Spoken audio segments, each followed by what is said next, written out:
Hi, എല്ലാവർക്കും നമസ്കാരം. ഇന്ന് നമ്മളോട് ഉണ്ടാക്കാൻ പോകുന്നത് പൊട്ടുകടല കൊണ്ട് അലുവായാണ്. പിന്നെ അരി ചേർക്കാൻ ശർക്കര പാനി, പിന്നെ നെയ്യ്, കപ്പലണ്ടി, പിന്നെ ഏലക്ക പൊടിച്ചത്. ഇനി നമുക്ക് ഈ മിക്സിക്കകത്തോട്ടിട്ട് ഇത് പൊടിച്ചുകൊണ്ടില്ല. നെയ്യ് ഒഴിക്കാം, കപ്പലണ്ടി ഇതിനകത്ത് വറുത്ത് കോരി എടുക്കാം. അല്ലപ്പൊടി നമുക്ക് ഇതിനകത്ത് ഇടാം, ഇളക്കി കൊടുക്കാം. ഇത് മൂത്തിട്ടുണ്ട്. നമുക്ക് ഈ ശർക്കര പാനി അങ്ങോട്ട് നമുക്ക് ഒഴിക്കാം. നല്ലപോലെ അങ്ങോട്ട് ഇളക്കി കൊടുക്കാം. പാനയിൽ നിന്ന് വിട്ട് വരുന്ന പരുവായിട്ടുണ്ട്. ഈ ഏലക്ക പൊടിച്ചത് അങ്ങോട്ട് ഇട്ടിരിക്കാം.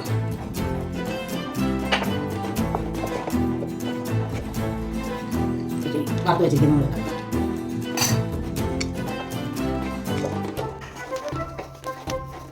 നമ്മുടെ അലുവ റെഡി ആയിട്ടുണ്ട്.